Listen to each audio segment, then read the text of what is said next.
नमस्कार दोस्तों, एक बार फिर आपका स्वागत है हमारे यूट्यूब चैनल में। प्रिय श्रोता, आज हम आपके लिए एक महत्वपूर्ण जानकारी लेकर हाजिर हुए हैं। आज का ये जो हमारा कहानी है बड़ा ही ज्ञानवर्धक है। आज हम आप लोगों को गौ माता की एक कहानी सुनाने जा रहे हैं जो उन्होंने एक गरीब ब्राह्मण को बताई थी। तो प्रिय श्रोता, ये कहानी बड़ा पावन और पवित्र है, तो ये कहानी को पूरा सुनिएगा और अंत तक इस वीडियो को देखिएगा ताकि आपको पूरी कहानी समझ में आए।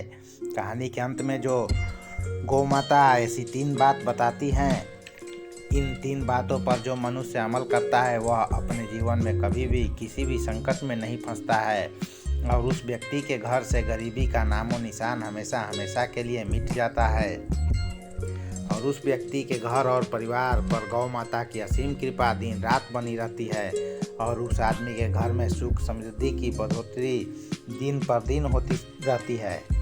इस कहानी के अंत में गौ माता जो 3 बात बताती हैं, ये 3 बातें हर व्यक्ति के जीवन में बड़ी महत्वपूर्ण और ख़ास बातें हैं। इस 3 बातों को हर मनुष्य को सुनना और समझना चाहिए।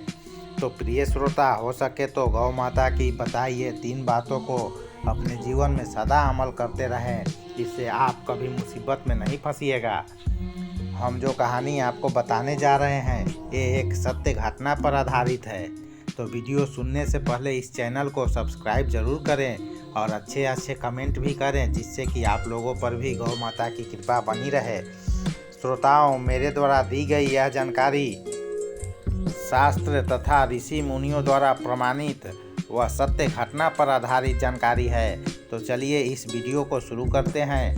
प्राचीन काल में किसी गांव में एक गरीब ब्राह्मण रहता था। उसके पत्नी और जो 2 बच्चे थे। घर की स्थिति खराब होने के कारण एक दिन ब्राह्मण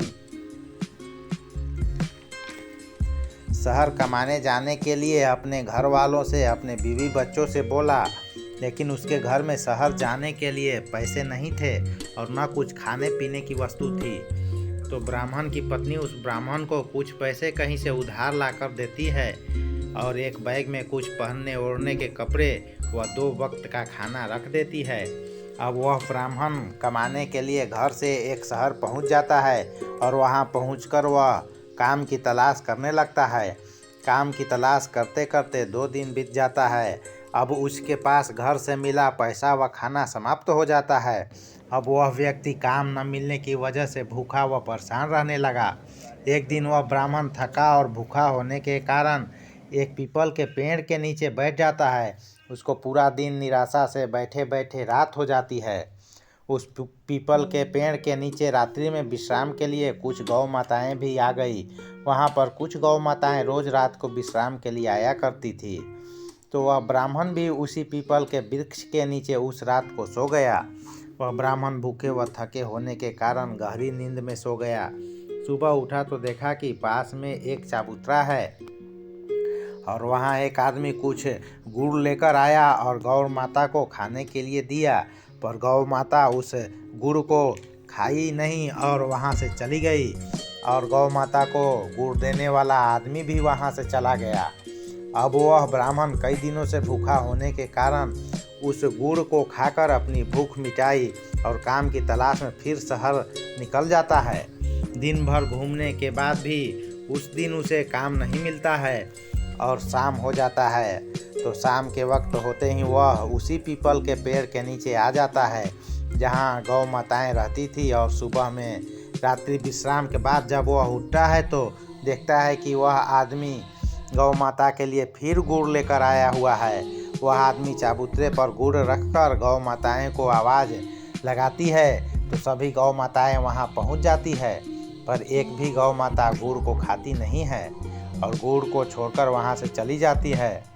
तो वह ब्राह्मण थका और भूखा होने के कारण उस दिन भी गुड़ को खाकर अपना भूख को शांत करता है और काम की तलाश में शहर निकल जाता है। उस दिन उस ब्राह्मण को एक सेठ के यहाँ अच्छा काम मिल जाता है। अब वह ब्राह्मण काम करने लगता है और जब उसे पहली पगार मिलती है तो वह ब्राह्मण उस पगार से 2 किलो गुड़ खरीदकर उस पीपल के पेड़ के पास जाता है जहाँ पर उसने गौ माताओं का गुड़ खाया था। अब वह ब्राह्मण उस 2 किलो गुड़ को उसी चबूतरे पर डालकर गौ माता को बुलाता है और सारा गुड़ गौ माता को खिलाता है। गौ माताएं उस ब्राह्मण के दिए हुए गुड़ को खाकर बहुत खुश होती है। अब वह ब्राह्मण गौ माता को गुड़ खिलाकर भावुक हो जाता है और उसे उस दिन को याद करता है कि कैसे गौ माताएं मेरे लिए गुड़ नहीं खाती थी और गुड़ को छोड़कर चली जाती थी। अब उस ब्राह्मण को जब भी पगार मिलता वह ब्राह्मण गुड़ लेकर उसी पीपल के पेड़ के पास आता और गौ माताएं को गुड़ जरूर खिलाता।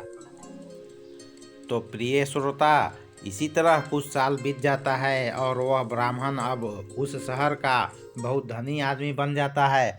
अब वह ब्राह्मण उस शहर को छोड़कर गांव आना चाहता है, तो वह गांव आने से पहले अंतिम बार गुड़ लेकर गौ माता के पास गुड़ खिलाने जाता है।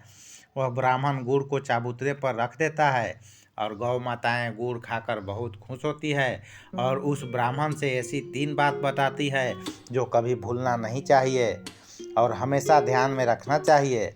जो मनुष्य ये 3 बातों को हमेशा ध्यान में रखता है उसके जीवन में कभी भी किसी प्रकार का संकट नहीं आ सकता और उसके घर में कभी गरीबी नहीं रह सकती।